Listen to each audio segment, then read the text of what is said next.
2007 Winnebago Voyage motorhome. Starting right in this back corner here, this compartment, as labeled by the previous owner, does say generator. So as you open that up, you can see right in here you've got your generator. Controls for firing it up just inside the unit. Down a little bit more, this one here is labeled electric. You open that up, you can see you've got your cord in here. We are going to leave you across previous owner's dog bone here. So you can see the unit itself is a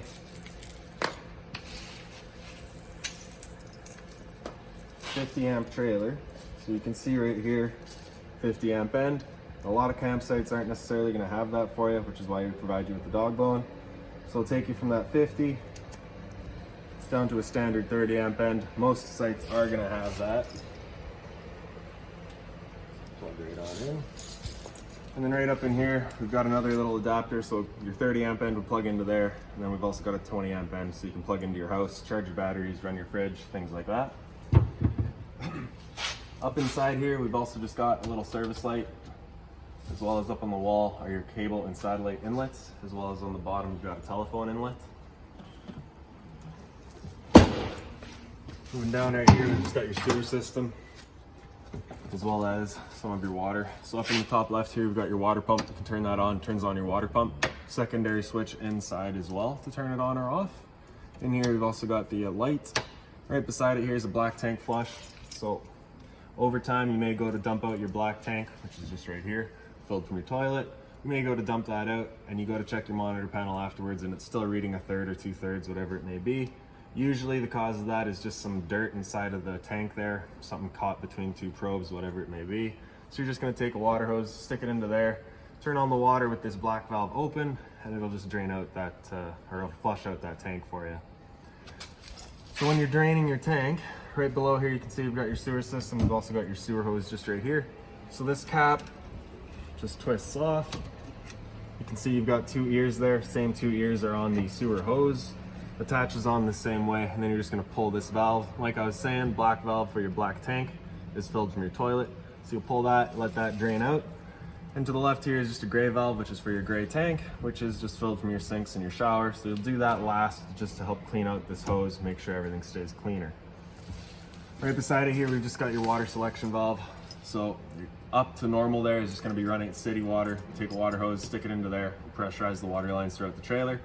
Or if you wanted to fill up your freshwater tank through here, you can just flip this down to tank fill and it'll fill up your freshwater tank.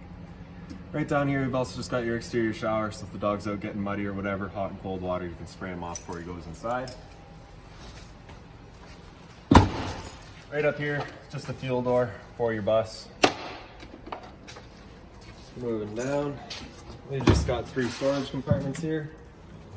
1, 2, and 3.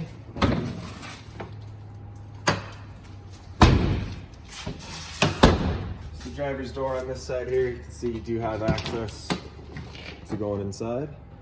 It is on a strap right inside the door here, so just make sure you're not yanking on that too hard.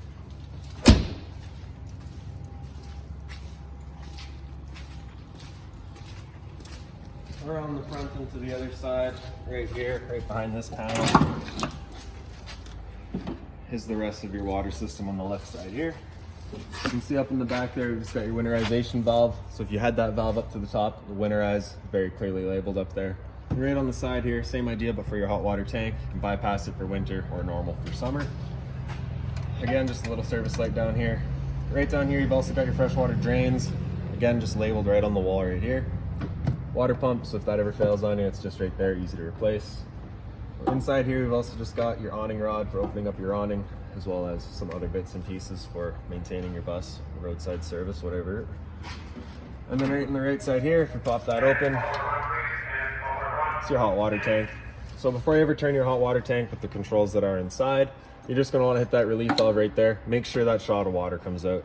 That shot of water coming out is just let you know that this tank is full and it is safe and ready to fire up.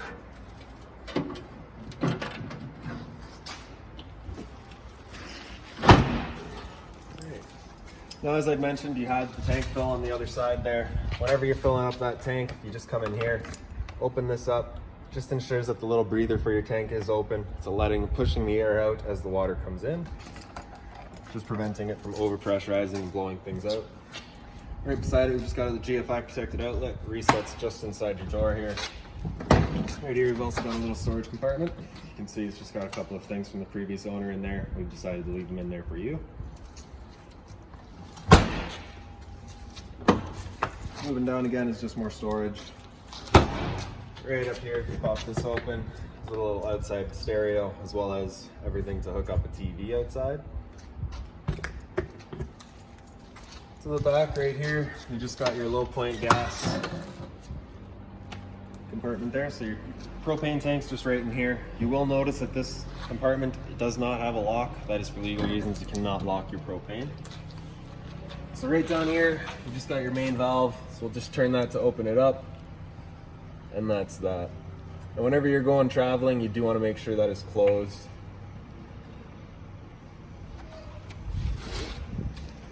And the last compartment right in the back here is again just the storage. The only thing up in here that you've got is that little extension for your ladder. So if you come to the back of the unit here, you can see you've got your ladder here. Notice it had those two claws kind of on that ladder inside there. It just hooks onto there and then presses on the back bumper. Just gives you those extra couple steps to get out. Also in the back here is just your furnace. So of course, whenever you're running your furnace, this does get hot. You want to make sure nothing's covering that. And then of course, the tow hitch. It does have a maximum rating of 500 pounds, so really you don't want to be much more than a boat.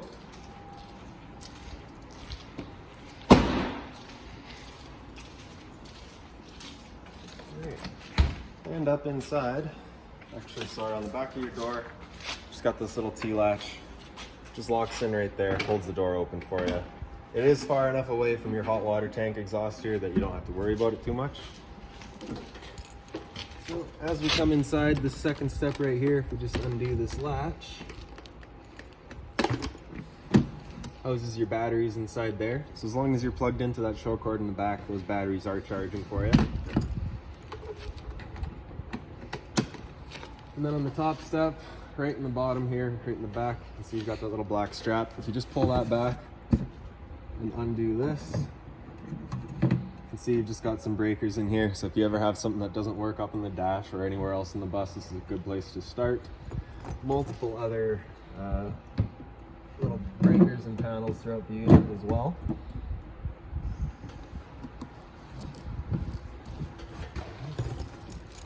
For example, as you come up and in, open up this cupboard here, you can see we've got all of your 120 volt breakers in the bottom there. So if a breaker ever breaks, I believe it'll sit in the middle, so just turn it off and then back on. And all of your resettable breakers up here for all of your 12 volt system. Up on the top, you can see you just got this little switch labeled step. Turn that on, turns on a little orange light underneath your steps. Porch light, turns on the little porch light right outside the door. Ceiling does the one towards the front of the bus here. Right down here, you've got control for your batteries. You can turn them off or on. So generally, you're just going to be leaving them on though.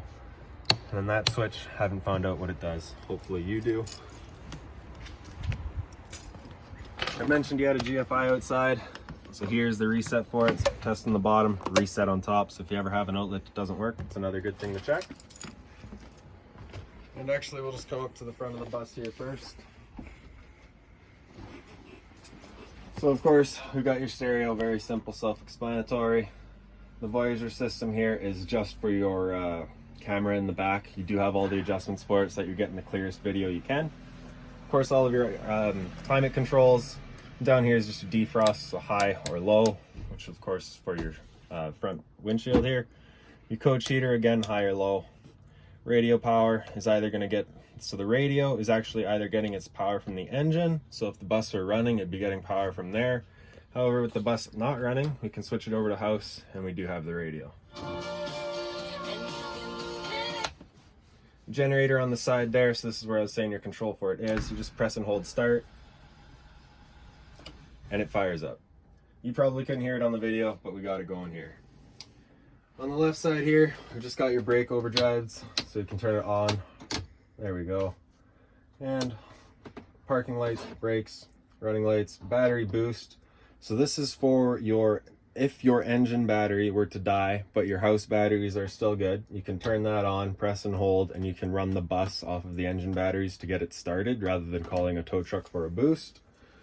Right down here, we just set the parking brake, is your slide out controls. So press and hold out with the parking brake engaged. All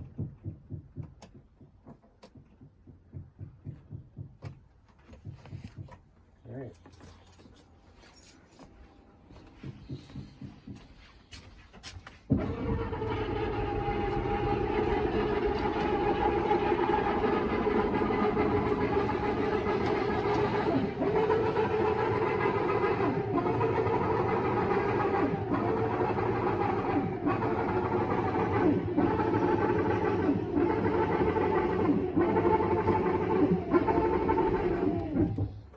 That's that. So once it stops, you're just going to release the out, and that's it. Right on the side here, we've got your auto levelers. So power button up there turns it on. Actually, I believe you need the key in for that. All right. So press on there, turns it on. Then you can just press auto.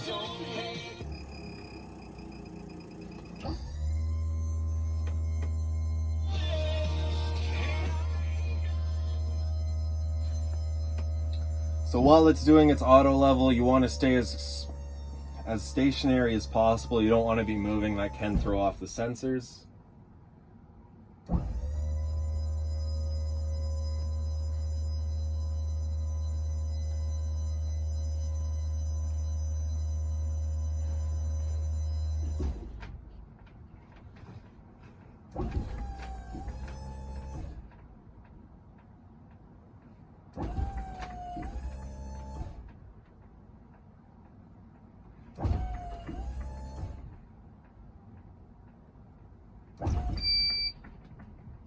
So there we go. Just gives you those charms there, letting you know that it has set up. And that's that.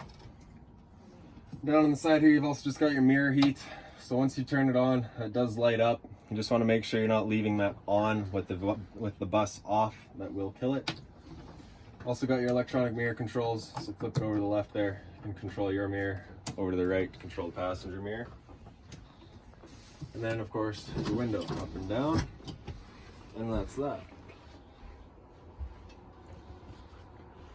So making our way through the bus, you can see you've got your nice couch right here, the little flip up part right there.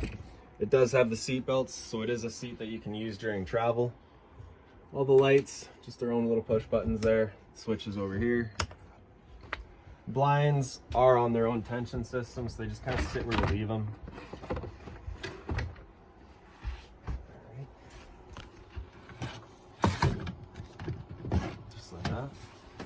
Cup holders in the side, light switch up there for that light, storage right across the top.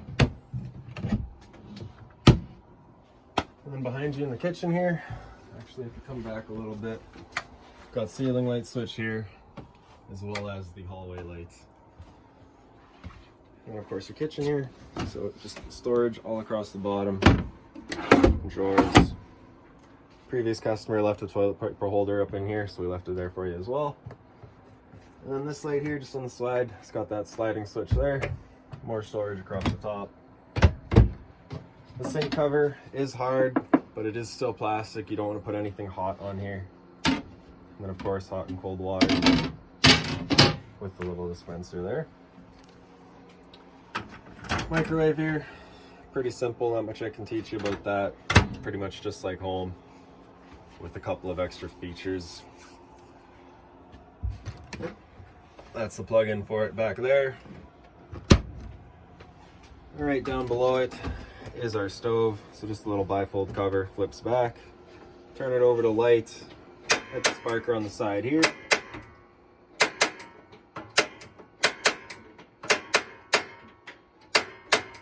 Now it can take a while lighting them up at first sometimes. That's just because it's got to clear all the air out of the propane lines. There we go.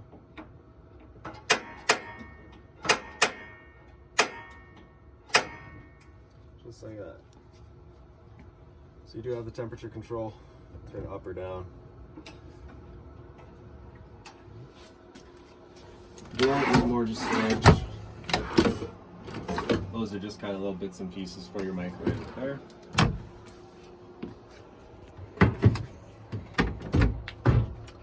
The microwave does also have the fan on it in the bottom. So of course, propane stove, whenever you're using it, is putting off fumes. You want to make sure that fan's on, evacuating those fumes. You also got a little light underneath it.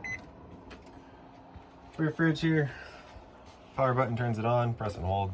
There we go. So you can press mode and it'll cycle through all of its modes. If you're leaving it on auto, it's first going to look for AC power. It'll run off of that. And if it doesn't have AC power, it'll flip over to gas. If you want to run it solely on AC, you can have that little light on the AC side. You can hit it again, it'll come over to LP and it'll run solely on LP. Completely your choice. So generally though, I'm just going to leave it on auto, especially on a bus like this where it should have both all the time. Temperature set, just selecting, as it says, 1 is cold and 9 is coldest. So just selecting what's working for you the best. Just pulling up on the little latches and then out. And that's your freezer compartment. Down in the fridge. And that's your fridge. So again, it's just more storage all around it. Really well done, actually. So you do just have the little latch on the side here. Push that forward and pull it out.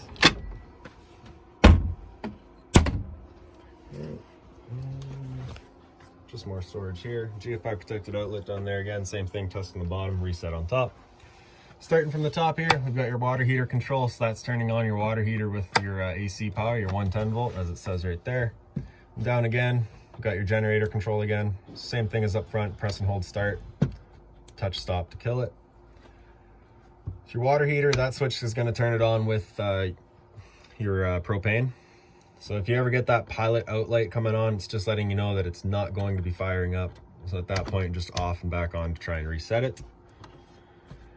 The levels test, you hit that and it'll tell you where we're at. So because we're plugged in right now, we're currently battery charging. Tell you your LP gas level. So we'll fill that up for you. Your fresh water tank. So as you fill that up, you go to third, 2/3 and full. Same idea for your gray and black water. Right down here is just kind of a power monitor. So it's just checking what you're on for power right now. So because we plugged into 30 amp power, it's currently letting us know that's what we're on. If we were on a 50 amp power, and it would go up to 50 amp, letting you know that. And then if you're running off of your generator, it'll let you know that. Plug into your house, it'll say 20 amp. And then if you're on 30 amp, you can just select 30 or 20 amp. Don't know why you wouldn't want 30 though. It does tell you just on the side there what you are capable of running. So because we're plugged in right now with the 30 amp, we are currently able to run everything. If you were to go on to 20 amp, you're probably going to lose your AC and your water heater. Just to favor the refrigerator, just because, you know, generally you got food in there, you don't want that going bad. But that's pretty much how that works. Right down here is your thermostat. So fan mode, generally you're just going to want to leave it on auto. If you leave it on, it'll run the air conditioning fan all the time. So thermostat, we'll set that over to cool, set our temperature, and it'll fire up the AC for us.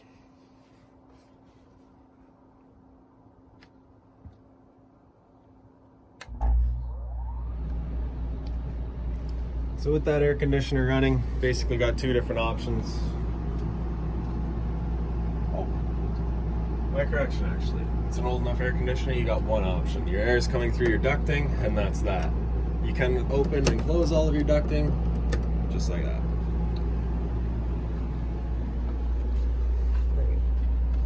So after cool, we'll just turn it to off, and then we can hit gas heat, in which case it's actually going to fire up your furnace. Again, just selecting our temperature. So this is where having your fan on auto comes in real nice. If we'd left it on, the air conditioning fan would still be going right now, as well as trying to push heat through the furnace as well. Of course, the two just fight each other. It makes no sense. So auto just chooses what's most appropriate. So the gas heat that is running your furnace, as I'd said, electric heat is going to run your air conditioner to use the little electrical heat pump in there. Typically not that great of a heater. I don't use it too much at all. Usually I'm just off of the gas heat. And then of course on the right side there is just your fan speed, high or low. Right below it is your inverter control. So you can turn that on. It turns on your inverter to run your fridge. If you were at a site where you're not plugged in, you're running just off of your batteries, that inverter here is going to change that 12 volt into 120 volt to run your fridge. So up into the bathroom here, On the left there, that light switch does illuminate your shower. The one on the right here is kind of your medicine cabinet, your sink. Sink, of course, hot and cold water. The little soap dispenser holder on the side, and more storage below. So right behind us here, we just got the little aisle light, which does the light down on the floor. Also just got our little slide out, press and hold out, and the slide would go out. So right inside here, right up on the wall, I've got your ceiling light, a little medicine cabinet again back here. With the roof vent here, I'm just gonna turn to open. You do have max fans installed, or max airs installed, so that's why you're not getting all the sunlight through here, but you will get all of the air and none of the rain. Hit that switch, turns on the fan. Do got the little bidet right beside the toilet as well as the toilet paper dispenser. Oh, just give me 1 second.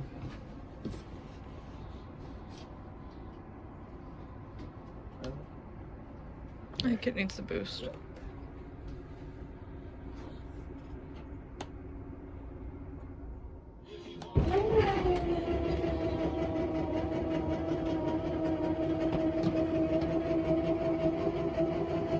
thing there, just pressing and holding until it slides out all the way.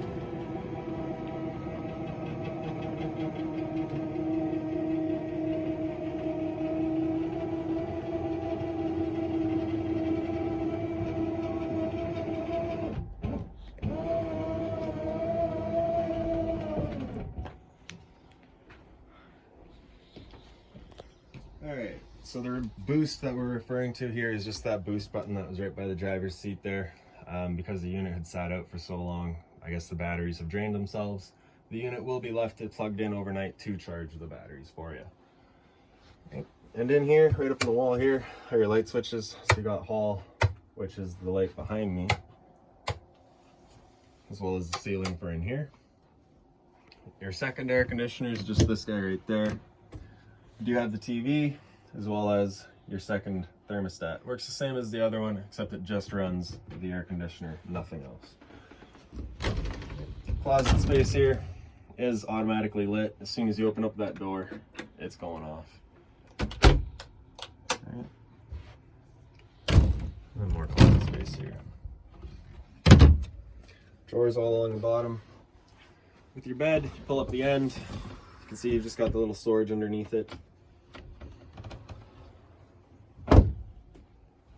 And then up at the head of the bed, you've got lights. They don't work. These lights work. Alright, so I'm just gonna check the bulb in here real quick.